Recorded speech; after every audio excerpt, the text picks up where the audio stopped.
Am I audible to everyone? Can you guys hear me?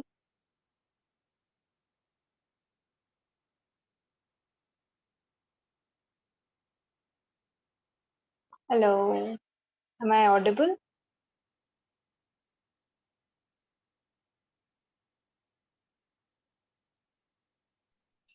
Good morning. Yes. Good morning. Okay, great. Okay, good. It's Saturday, so I think everyone will come either join a little late or they'll just relax for the day. Yeah. So I think we can begin with our session and let's hope more people join as the time passes. Yeah. So everyone back and neck straight, you can gently close the eyes. Just be seated in any comfortable posture and very gently close the eyes and start observing the breath, the natural flow of your breath.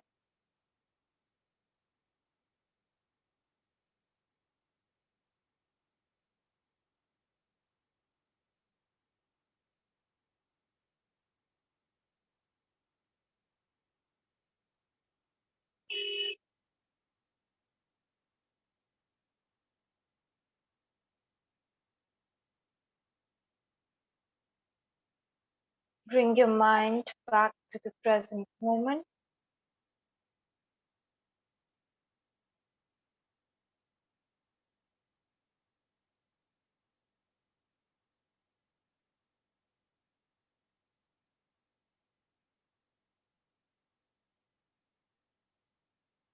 and start disconnecting from all the external factors, the sounds, the scent,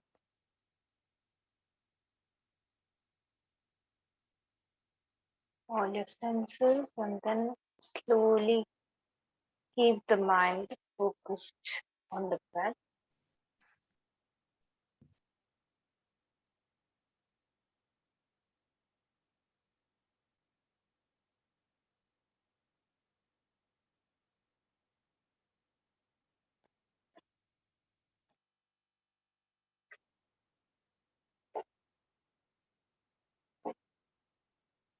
And begin to deepen the breath as your mind calms down.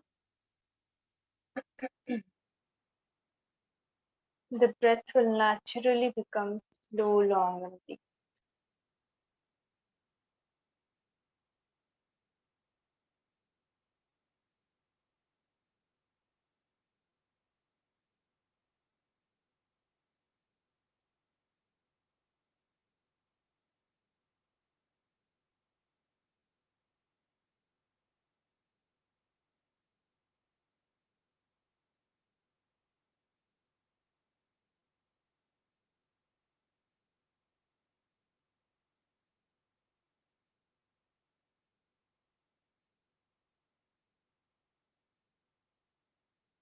We'll be chanting Om 3 times, followed by 3 Shantis. Exhale completely, and then inhale for Om.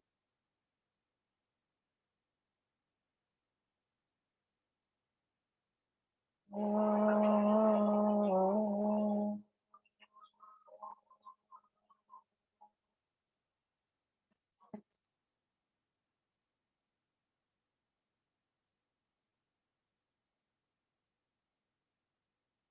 Om.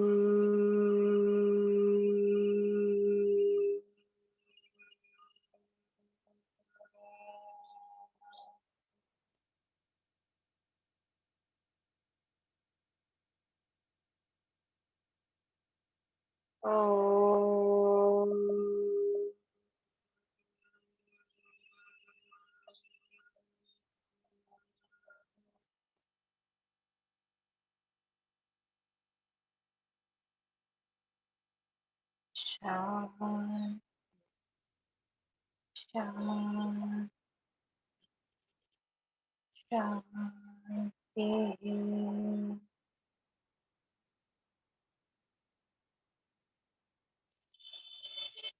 Just feel the vibration.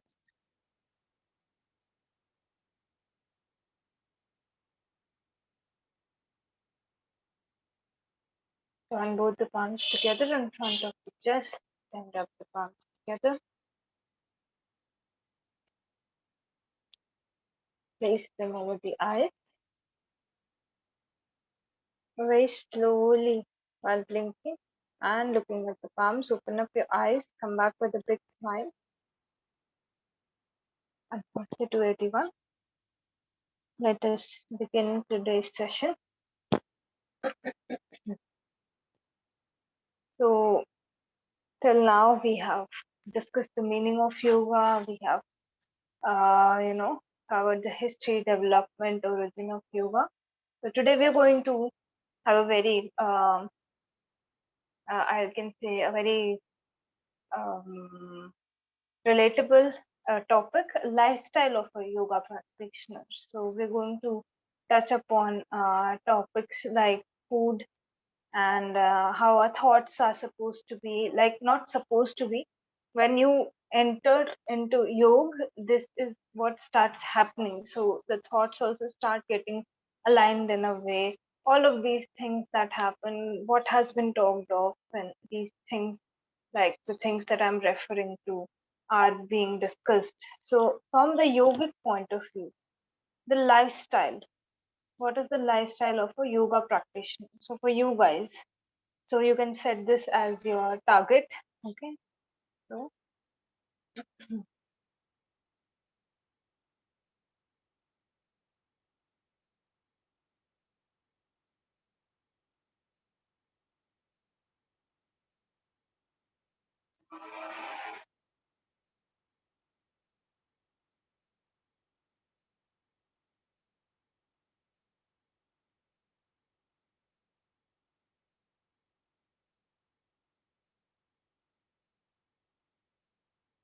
the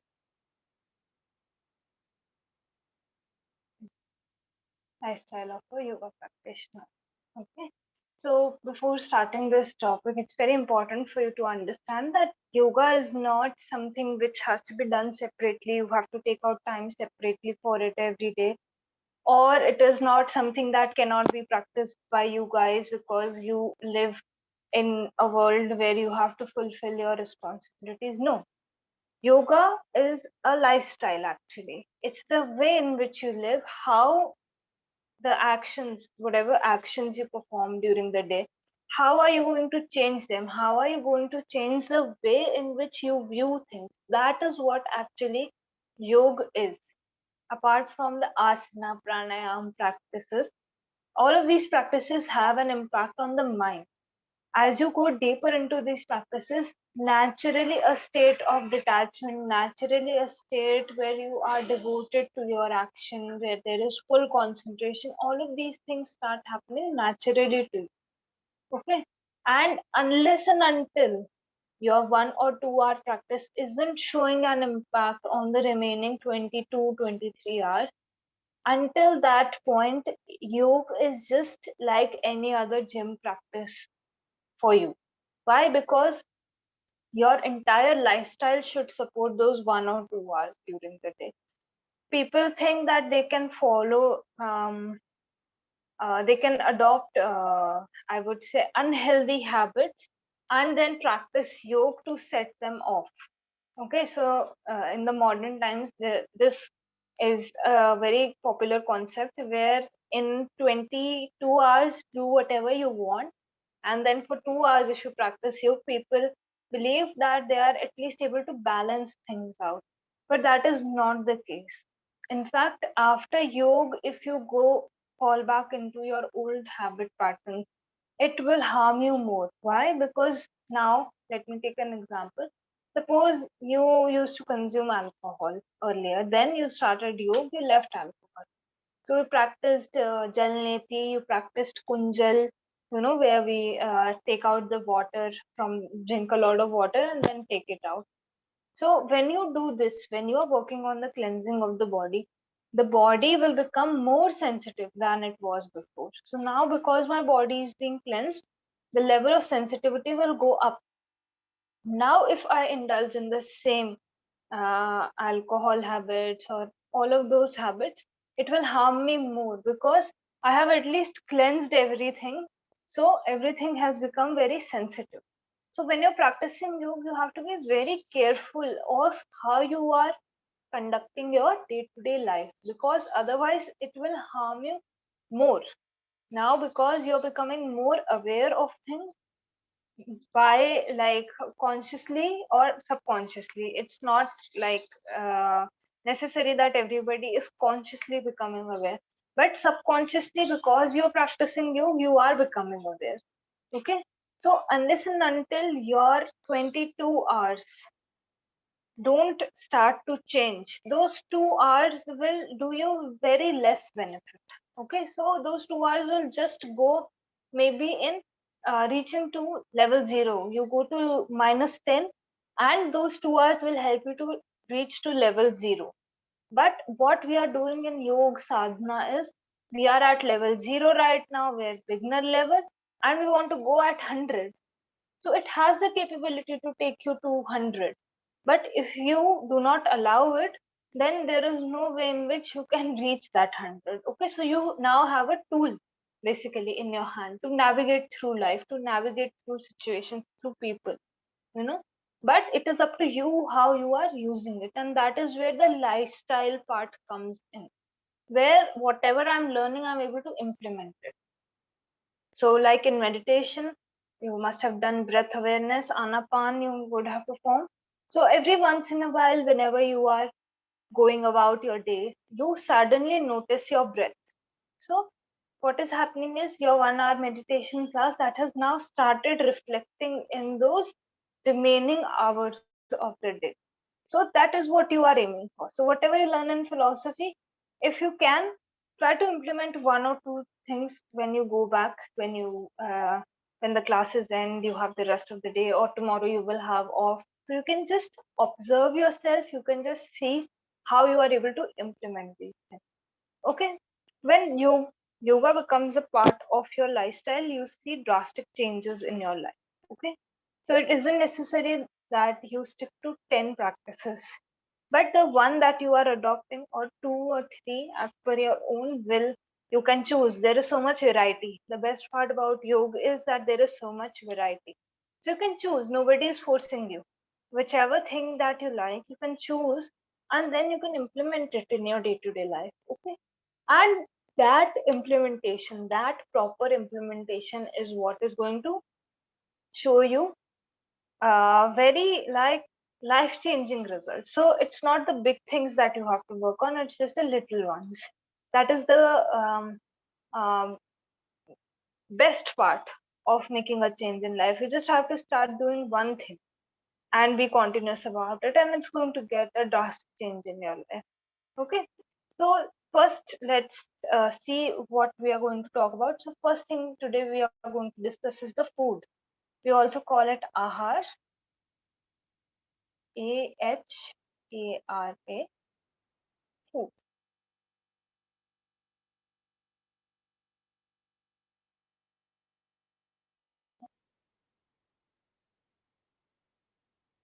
So as per the yogic concept, like all of these things are basically working on all five sheets, and hence you are able to restore your life back to a very like peaceful state basically.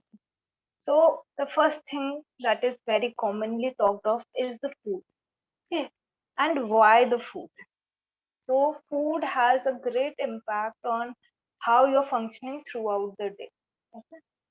And even though it is on for basic understanding, it's just working on the bodily level, but it is affecting all other koshas also. So your pranic energy will be according to the food that you consume, because it will be so. Then the state of the mind is also impacted by this. So all of these things are impacted by the food that you consume. Okay, so the food that we consume is actually our choice.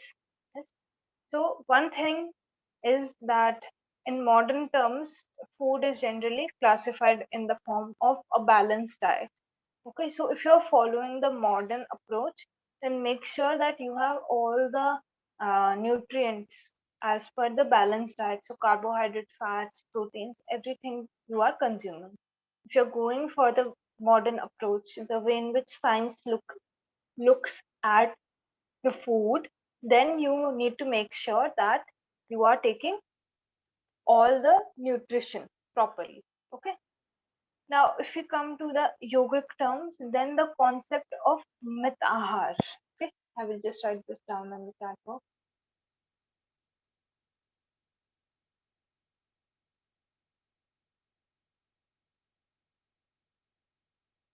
Mitahar, Mitahar.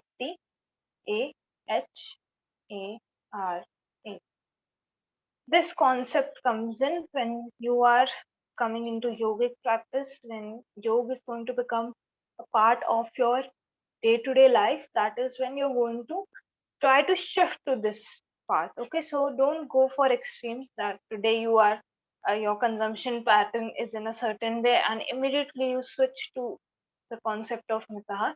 Take your time. If you can naturally transition to the point where you reach this concept of mitaha, that is amazing. If you can quickly do that, but if you are forcing yourself to do that quickly, okay, that is when you will shift back to your old pattern very quickly. So always go very slow, be very patient with yourself. Okay, so what is mitahar talking about? Mitahar talks about the quality and the quantity of the food. Okay, so both the things are covered in the quality of the food and the quantity of the food. Okay? So myth, the word myth means sweet, and ahar, as you saw above, also means that the food is what? It's food basically. So we are talking about sweet food. Yes. So that doesn't mean that you only have to eat sweet food throughout the day or throughout the rest of your life. It means that you have to chew your food so many times that in the mouth itself it seems to be sweet. So right now, like in the modern times, we do not even get enough time to eat our food. So what we do is we just get our food and we go, and in 10 minutes we are finished with the food that you have to take. Like for the entire meal, you eat it in 10 days. So no, you have to change this habit. You have to start training your mind where you are at least chewing each and every bite. Like minimum number is actually said to be 32 times. So we cannot chew the bite 32 times initially. So at least if right now you're taking 2 3 bites, in 2 3 bites you're swallowing the food, then try to reach 10. Okay, then slowly increase it to 15, then go to 20. So very slowly you have to work with yourself, very patiently and slowly you have to work with yourself. Now when you take the food, chew that properly, allow your mouth to completely break it down. So a lot of digestion can take place in your mouth also. But what we do is we eat so fast that the main load goes on the stomach to digest. Okay. So when you eat slowly, when you eat with a lot of concentration, with a lot of awareness, then one thing that will start happening is that food will taste very different to you. Okay. So your weekend exercise for the weekend, what you can do is that at least for one meal, try to take out proper time. Okay, and when you take out that proper time, chew that food properly before starting your food. You can say some grace, or over here we sometimes pray also in the family. We sit together, we pray, or we chant some mantra, and then we start uh, eating the food. So when you chant the mantra, you can just take the smell of the food inside. So what that will do is it will start the saliva production in your mouth. Okay, it's very effective. So when the saliva production has started, when you smell the food and you are saying the mantra, so till the time you end, the saliva production is done very properly in the mouth. Okay. Then you can begin by taking small bites and chewing the food properly, giving it ample time to stay in the mouth so that the saliva can mix properly. Okay, so a lot of breakdown will take place in the mouth itself. And then you will see that you do not specifically need to swallow also. So this action that comes in where we take this in. So we are forcing something inside. Basically, it hasn't broken down properly. We are just trying to put it inside, take the food inside. Yes, so this action, at least in this intensity, won't take place. When the food is broken down properly in the mouth, it will very easily go in your system to reach your stomach. Okay, so chew the food properly and you will feel like the food has become sweet in the mouth only. So you will get this feeling when you do this thing. Okay, so all of you can experiment today, tomorrow. You can try experiment with this. Okay, so then when you eat the food, try to use your hands. Okay, because sometimes what happens is this food is too warm. Okay, it's just prepared and your hands will provide the temperature check before it touches the tongue. Okay, so the concept of straws and all of these things are very like came on very later in the time. Yes, earlier people used to eat with the hand. So when you eat with the hand, you are making sure all of your senses, your touch senses also somewhere being activated when you take that food. And then the temperature is also checked because if it is too warm, you won't be able to pick it up. Okay, so you can just sit in any comfortable posture and just take the food, eat it very slowly, take your time, okay, and be aware of each and every bite that you are taking throughout this entire process. Okay, so about the quantity of food, let's first talk about the quantity of. So when you enter the yogic practice, then I will write this ratio down also. So Mitahar says that one thing I told you about the quality. So chew so many times that it becomes sweet. Then quantity wise, we uh, what we do is we take fill half of the stomach with the okay. So in the yogic concept, half is for food, then 1/4 is left for water, okay,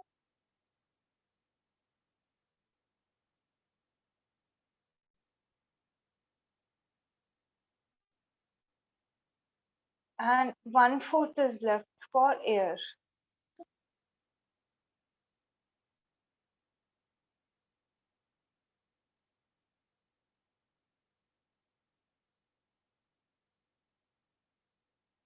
Okay, so right now, if you feel that four chapatis or four, you know, um, slices of bread, they fill your stomach, then reduce it to two. Okay, when you go in deep yogic practice, then you can go ahead and reduce it to two chapatis, two pieces of bread that you eat right now. Okay, so make it half, assuming that four fill up your stomach completely. Okay, that's the assumption. So now I'm taking half of the quantity that I was taking before, and then 1/4 is left for water and 1/4 is left for air. So do not consume water immediately before and after eating the food. Neither are you supposed to consume water while you are eating the food. Okay, because it hampers the digestion. Because water has the quality of burning out the fire.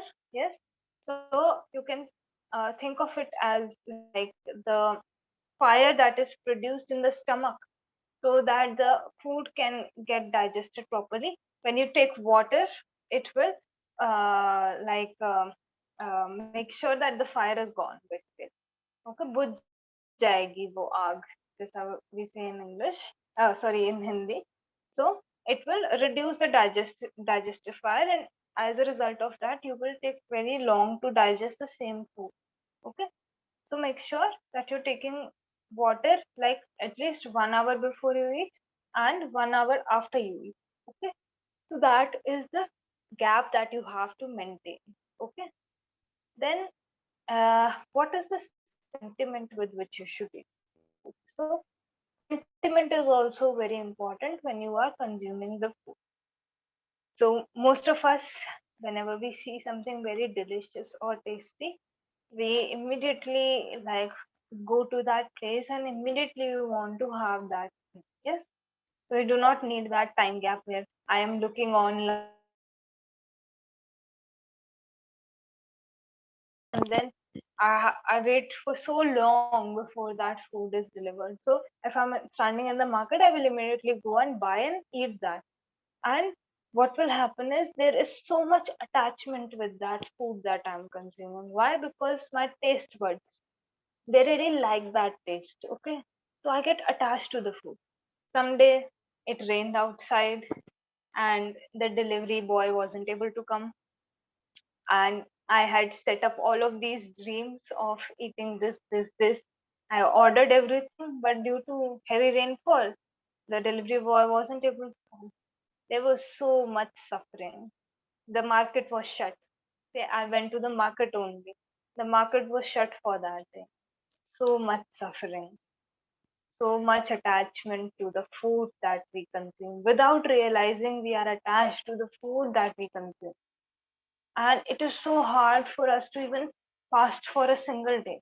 Most of us, we haven't even trained the system to fast for a day. During that fasting day, like everything that is tasty and yummy, you will remember that. Even if you take the willpower and take the resolution to fast during a day, on that day, everybody you interact with will discuss about food, and you will miss all your favorite food that day. Everything that you loved, it will cross your mind at least one time during the fasting day. Yes.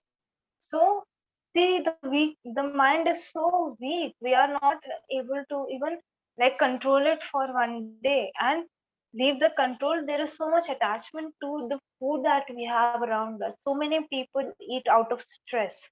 They are stressed during the day, and their only way of reducing that stress is to eat. And it helps them, no doubt it helps them, but it is not a very healthy habit. Okay, so channeling stress in that way isn't very healthy for a person.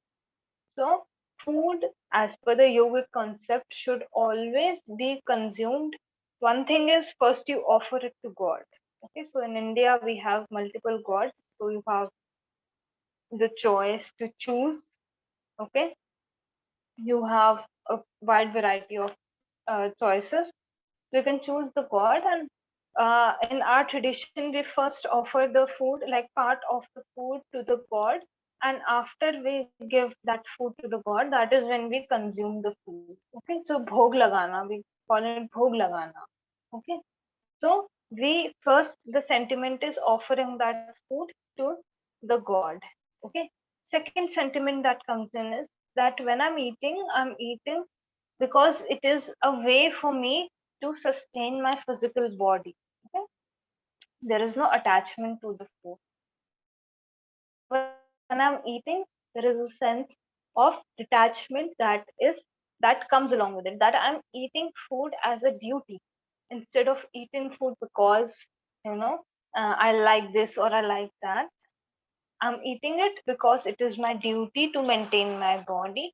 Yes, and it is my responsibility. So there is always a sense of detachment.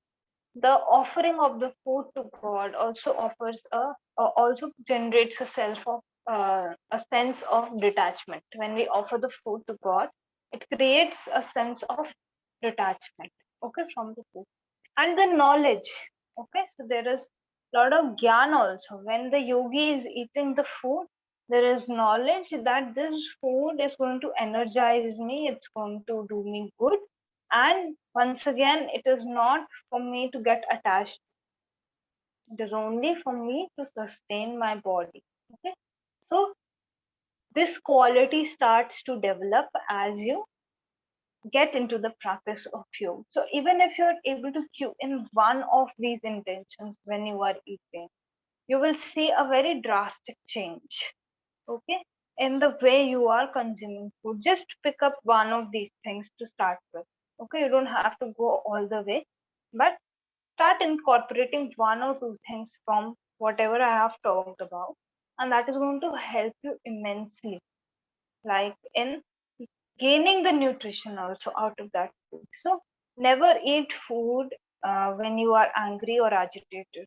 Okay, so because at that point of time, the state of your mind is not supporting the food that you are consuming. So let me give you an example.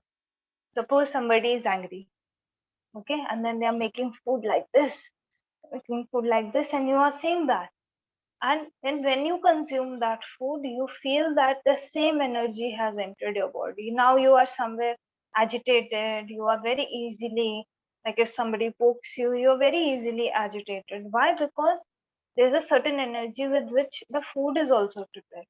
So the person who is preparing the food, whenever you are preparing the food, make sure that the state of your mind is calm, it is peaceful, and you're adding the amazing ingredient of love when you cook, because the taste of the food that your mother makes, or when she takes out a bite and makes you eat that bite, the only flavor difference in that food and when she makes it, or when she makes you eat that food, is the ingredient of love.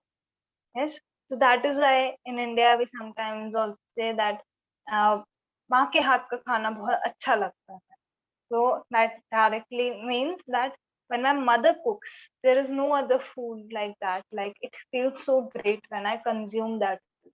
Why? Because it's just about the energy, the intention she is putting in. She knows that, her child is over there and he or she wants to eat food, is hungry, and she cooks with that devotion also. Okay, there is a lot of devotion when the mother cooks, or somebody who loves you when they cook food for you.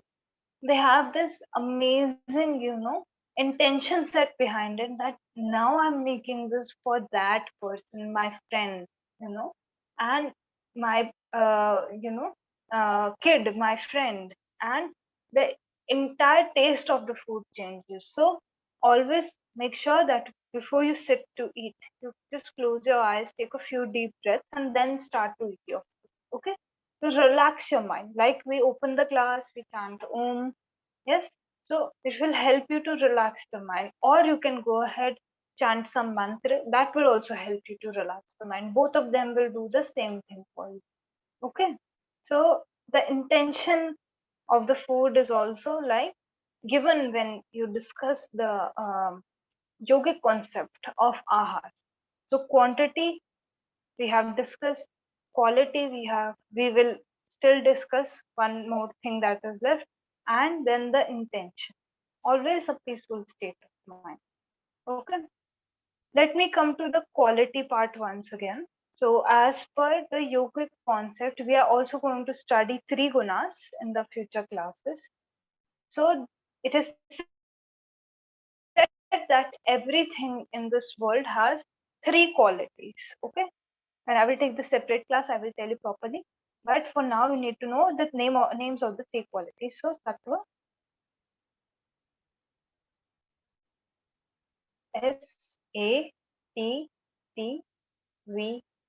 Sattva. Then we have Rajas, Rajas, and Tamas, Tamas.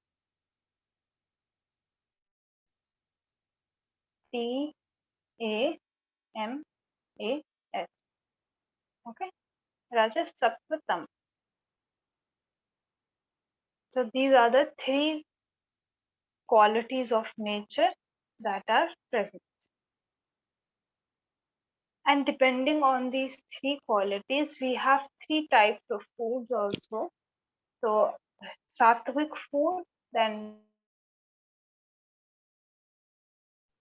rajasic food, and tamasic food. This has been discussed in the Bhagavad Gita also, the concept of food and the quality of the food. When we'll do Sattva, Rajas, Tamas, I will elaborate more on this. But today, just to get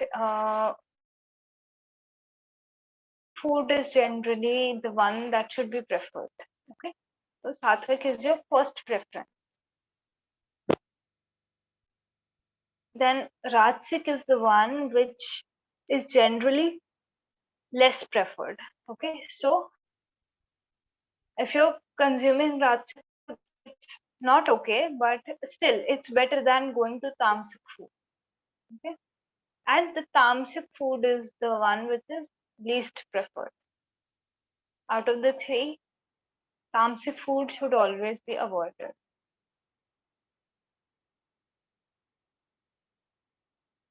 Okay. So let me start with the explanation.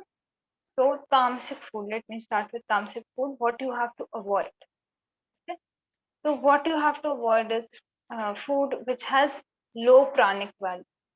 Now vegetarian food has very high pranic value. That is why non-vegetarian food is generally said when you come to yoga sadhana, they say that okay, don't eat non-vegetarian because it has low pranic value, and at the same side, on the same note, the vegetarian food has a lot of pranic value to add.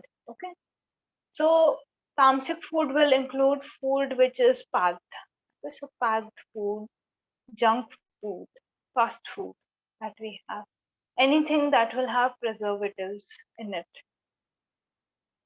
will come under the category of tamasic food. Okay, so even bread comes under the category of tamasic food because it is packed and fermented. Okay, so freshly baked bread is different, but we generally consume the packed bread, and even freshly baked bread, try to avoid that only. Move towards sattvic food. Now that you've come into yoga, try to move towards sattvic food only. Okay. So alcohol, all of these things, the consumption of these things come under the category of the tamasic food. Because once you consume these food, like these food items, what happens is the entire energy. So during the process of digestion, what happens is all of the energy of the body goes to the stomach because the major work is taking place in the stomach. That is why after eating food, you feel very sleepy. Yeah. So most of you must have experienced this, that we feel very sleepy after we consume food. Why? Because the energy which is generally directed throughout the body, when you eat food, uh, it concentrates on the stomach because that needs a lot of energy. Okay, so when you consume tamasic food, it will take a lot of time to digest, and once you eat that food, you will feel very sleepy. Okay, so tamasic food has this quality. So if suppose you are consuming something and you feel very sleepy after that, understand that it is tamasic food and you have to start avoiding that thing. So take that out of the diet. Okay, they're generally heavy and hard to digest.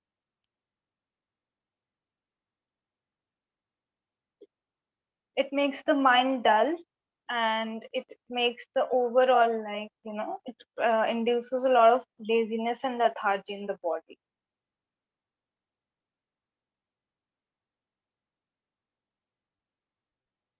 Then we can move to the Rajasic food. So Rajasic food is generally consumed by people who are into rigorous activity. Okay. So suppose you play a certain sport. So generally Rajasic food is consumed by those people. Okay? So food which has spices, you know, it's spicy in nature. Again, this food is also heavy. Okay, so you will feel like something is drained when you eat this food. So same food can be sattvic, rajasic, and tamasic depending on what you're mixing in that food. So all of this will come in Ayurveda. Okay.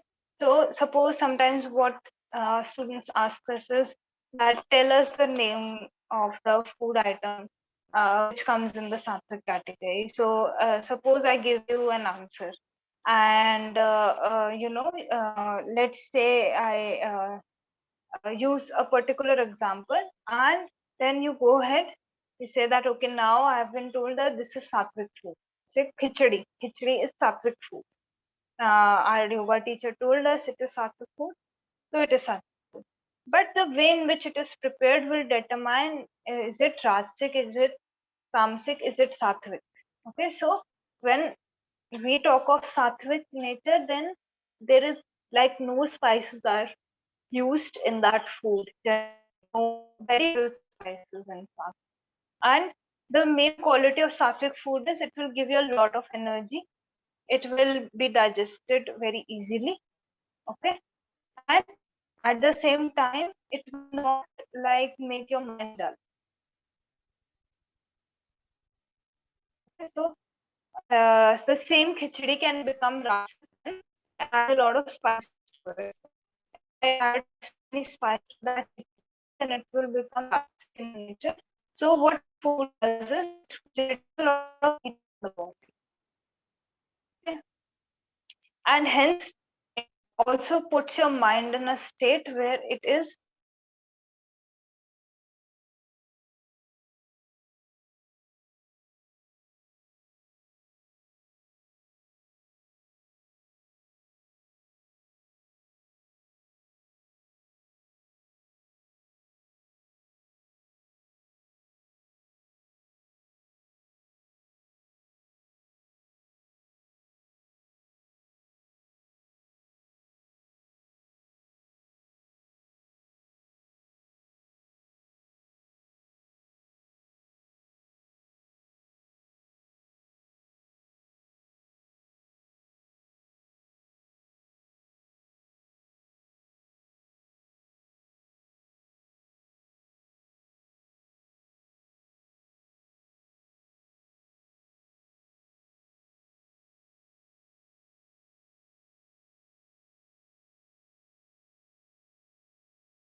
Hello everyone.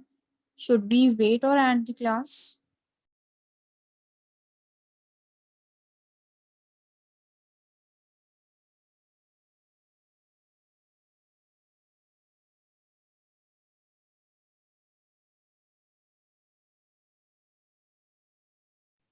I think we should just wait a minute or so longer. Okay.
It's nearly time for the next class now, so maybe we should just leave now. Yeah, sure. Let's end the class now.